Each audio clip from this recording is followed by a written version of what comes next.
¿no? Entonces, por ejemplo, el libro clásico, como hablamos ayer, es por amor a la patria. La patria, cuando habla de la patria Viroли, ¿a qué se refiere? Petit. Cuando habla de la patria, ¿a qué se refieren?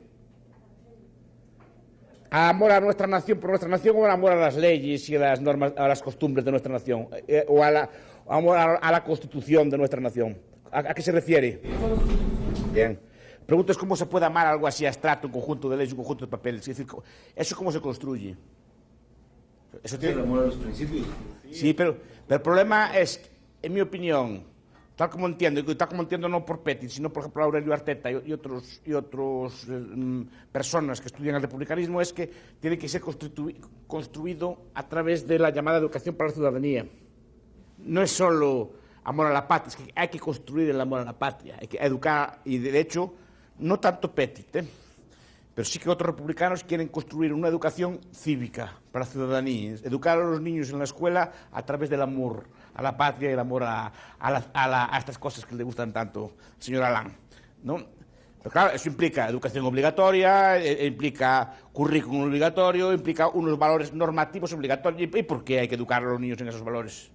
¿Por qué hay que educarlos en el valor a la patria, por ejemplo, no en el amor a Dios, o no en el amor a la familia, o no en el amor a otra cosa? Porque ¿quién decide esos valores? ¿Por qué el amor a la patria y no el amor a Dios? Al republicano le gusta mucho también para estas cosas las ceremonias cívicas.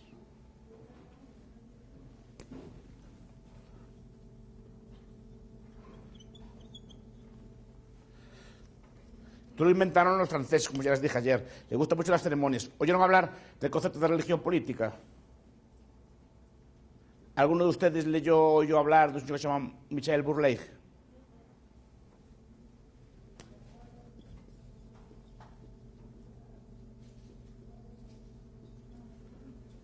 ¿Conoce a alguien?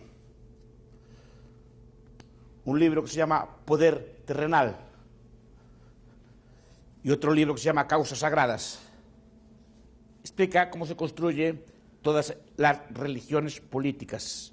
Esto es, las religiones políticas son las religiones que ponen elementos políticos, sustituyen a Dios por elementos políticos.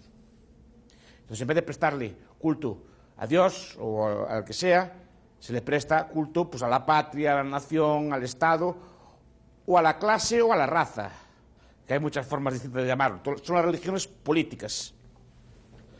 Lo que el viejo Eric Boekelin, ¿alguien lo conoce?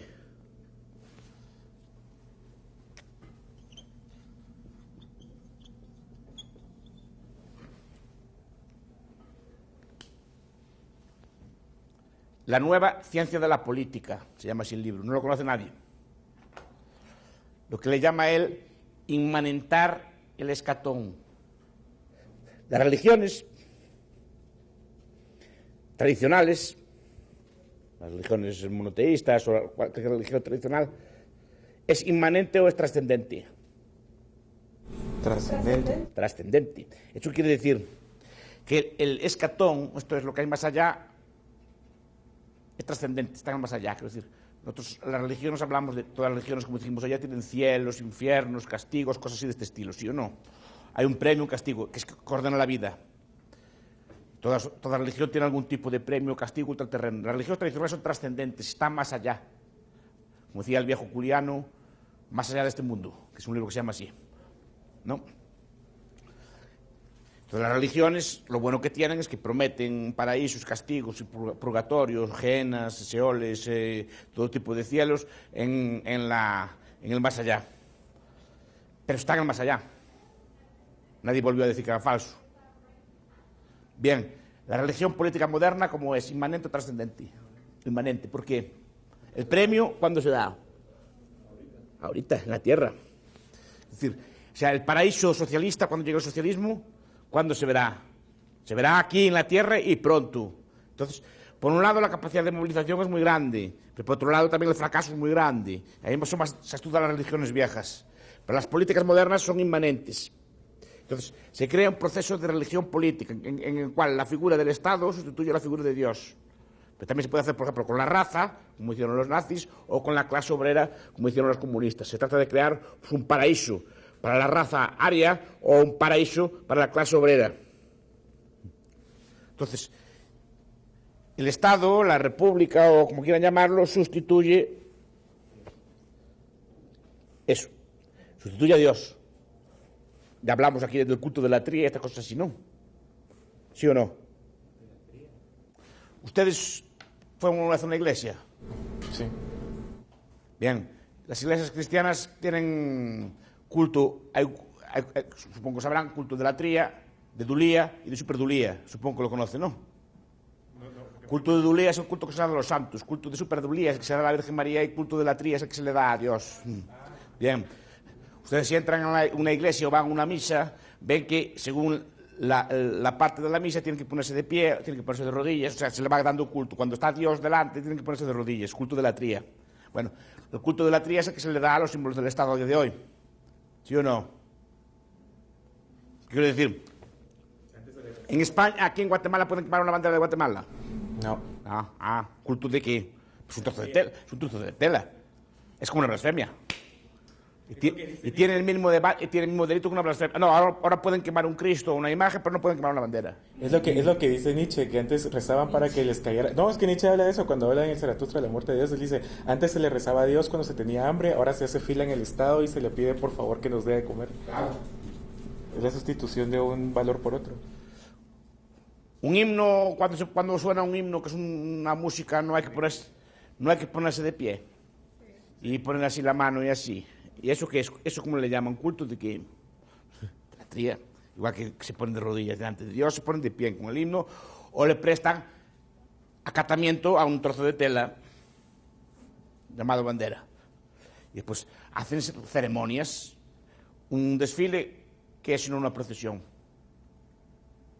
O una manifestación que es sino una procesión, que va el jefe delante con el Cristo y van todos detrás. Y al final predica, ¿sí o no? Es lo mismo. Eso Carl Smith lo explicó muy bien. Creo que se lo expliqué o no. ¿No conocen a la gran Carl Smith?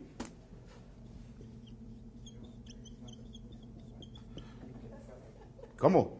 ¿Conocen? El viejo de Plattenberg, se le llamaban. Carl Smith. ¿Cuál leísteis? Lo leímos como fragmentos en nuestra clase de pensamiento. Tienen libros buenos. Tierra y Mar, por ejemplo, la crítica del parlamentarismo. Era nazi, perdido. Era un tipo. No era nazi de verdad. Pero tiene un libro que se llama El concepto de lo político y tiene otro que se llama El catolicismo como forma política. Y en esos libros, ¿qué nos dice el viejo Carl Smith? Pues dice que todo concepto político es un concepto religioso secularizado. ¿Lo que dice? Desde aquí tenemos un profesor que cuando habla de conceptos políticos e ideologías dice que son religiones seculares. Eso era la tesis de Carl Smith, en el concepto de lo político. Pero lean un libro que se llama Tierra y Mar, por ejemplo. O otro, si le gusta la geopolítica, o un libro que se llama El Nomos de la Tierra. No sé si alguien lo conoce. Es filosofía, lo que pasa es que este es un tipo muy elevado. Usa el concepto de espacio, de gran espacio, para definir Entonces hay el espacio de la cristiandad, el espacio musulmán, define así los grandes espacios, que le llama él, el nomos de la tierra. Bueno, pues el concepto es este, de que la religión se seculariza. Bueno, digo, detrás del intento republicano de crear una religión política, de crear una ciudadanía amorosa y vigilante, no hay un proyecto de ingeniería social. No hay un proyecto de diseño de crear jóvenes que amen por encima de todo al Estado. Porque fíjense, en el concepto republicano, ¿cuál es la lealtad última? A nosotros mismos, a la comunidad. Por decir, el proyecto ilustrado, si usted lee un tratado de los de ética de la ciudadanía, como los que hacen ellos, por ejemplo, lo que pretenden es crear que la lealtad última, por quien den la vida y a quien le paguen tributos, sea no a la Iglesia, sino a la comunidad política. La comunidad política la colocan por encima de todo. ¿Entendemos este concepto de patriotismo? ¿Cómo lo entendemos? A lo Habermas. A Habermas también lo leyeron, ¿no? Sí. El patriotismo constitucional. Estas cosas así. Pues estas ideas de que hay que amar no a la patria, sino a las leyes, a la Constitución, que nos hace libres y que nos hace no dominantes. Y después estas cosas de la ciudadanía activa y cívica, así que no sé exactamente en qué consisten. Que se dicen muy bien, porque no acabo de entender que existe una ciudadanía activa y participante. Yo no creo en la participación, yo no creo en esa activación.